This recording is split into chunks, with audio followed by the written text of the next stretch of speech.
और परवाह देश की में अब बात पाकिस्तान की करेंगे, जो इस वक्त न सिर्फ गृह युद्ध की आग में जल रहा है बल्कि कंगाली के उस महाने पर खड़ा हुआ है जहां उसकी अर्थव्यवस्था वेंटिलेटर पर सांसें ले रही है। और इसकी वजह है फील्ड मार्शल आसिम मुनीर की वो नीति जिसमें लालच है, दमन है और वो षड्यंत्र है जिसने पाकिस्तान के विनाश की पटकथा लिख दी है। ये बात किसी से छिपी नहीं है कि जनरल मुनीर हर जंग में अवसर ढूंढते हैं और खाड़ी में अमेरिका और ईरान के बीच छिड़ी जंग को भी उन्होंने अवसर के तौर पर देखा। मुस्लिम वर्ल्ड का खलीफा और पाकिस्तान की खाली तिजोरी भरने का अवसर। यही वजह है कि जैसे ही खजाना खाली होने लगा तो ट्रंप के सामने झोली फैला दी। पाकिस्तान के चरित्र का यह प्रमाण है। आखिर कैसे फील्ड मार्शल मुनीर ने पाकिस्तान को बना दिया कौड़ी कौड़ी का मोहताज, हमारी इस रिपोर्ट में देखिए। पाकिस्तान ने ईरान अमेरिका युद्ध में मध्यस्थता की कीमत मांग ली। अमेरिका से 10 अरब डॉलर की करेंसी सपोर्ट फैसिलिटी मांगी ताकि अपने विदेशी मुद्रा भंडार को मजबूत कर सके। आर्थिक संकट से जूझ रहे पाकिस्तान को थोड़ी राहत मिल सके। अमेरिका से मांग रही है 10 बिलियन डॉलर दो, क्योंकि मैंने ईरान के साथ शांति कराई। अब क्या शांति हुई ईरान के साथ, वो तो हम सब देख रहे हैं कि युद्ध तो 28 फरवरी के जैसा सिचुएशन थी, वही हालात आज की तारीख में है।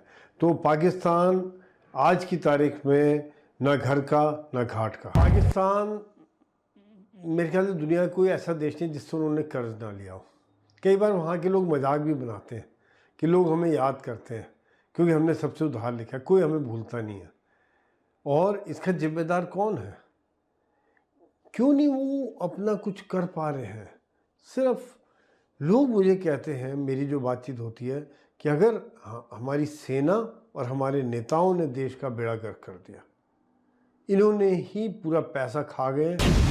खबरों की माने तो चीन ने पाकिस्तान को कर्ज देने से मना कर दिया। साथ ही पाकिस्तान को जल्द से जल्द पुराने कर्जे लौटाने का अल्टीमेटम दिया। चीन का साफ कहना है कि जब तक पाकिस्तान पुराने कर्ज के पैसे नहीं लौटाता, चीन की तरफ से पाकिस्तान को कोई भी आर्थिक मदद नहीं मिलेगी।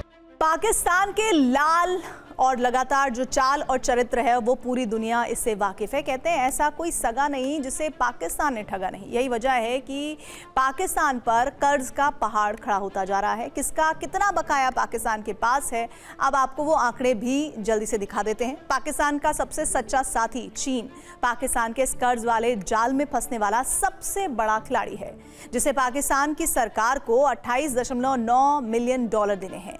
सिर्फ चीन ही नहीं, नकदी के संकट से निपटने के लिए पाकिस्तान ने सऊदी अरब से 8 अरब डॉलर कैश डिपॉजिट के तौर पर अपने पास जमा रखा है। यूएई का 3.5 अरब डॉलर का बकाया चुकाना है। अंतर्राष्ट्रीय मुद्रा कोष यानी आईएमएफ को 4.5 अरब डॉलर चुकाने हैं। यानी मुनीर राज में कर्ज तो लिए जा रहे हैं, लेकिन जनता की भलाई के लिए नहीं बल्कि अपनी तिजोरी भरने के लिए। बलूचिस्तान हो, खैबर पख्तूनख्वा का इलाका हो, वहाँ पर उनकी सेनाएं लगातार पिट रही हैं, रोज़ कैजुअल्टीज हो रही हैं उनकी।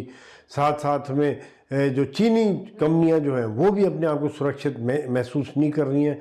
वो लोग भी अपना पैसा निकालने के चक्कर में है। इस समय में पाकिस्तान अपनी पॉलिसीज़ की वजह से बुरी तरह से फंसा हुआ है और मुनीर को समझ नहीं आ रहा है कि वो खलीफा बनने चले थे और यहाँ कहाँ के कहाँ रह गए। अम्मा चली थी बुनाने, घर में नहीं है दाने। पाकिस्तान की कुल जमीन का करीब 44% हिस्सा अकेले बलूचिस्तान का है, जबकि मुल्क की आबादी में उसकी हिस्सेदारी सिर्फ 5% है। मुनीर राज में पाकिस्तान के हालात बेहद खराब हैं। जनता 2 वक्त की रोटी के लिए परेशान है। महंगाई आसमान छू रही है। साथ ही कर्ज का आलम यह है कि एक आम पाकिस्तानी जितना कमाता नहीं, उससे ज्यादा उस पर मुनीर की नीतियों की वजह से कर्ज हो गया है। आखिर हम ऐसा क्यों कह रहे हैं, इस बात का जवाब आपको इस रिपोर्ट में मिलेगा। पाकिस्तान का कुल कर्ज लगभग करीब 290 अरब डॉलर के रिकॉर्ड स्तर पर है, जिसमें से विदेशी कर्ज 138 अरब डॉलर तक पहुंच गया। यानी पाकिस्तान के हर नागरिक पर अब करीब 3,33,000 रुपए का कर्ज का बोझ है, जो पिछले साल की तुलना में 13% अधिक है।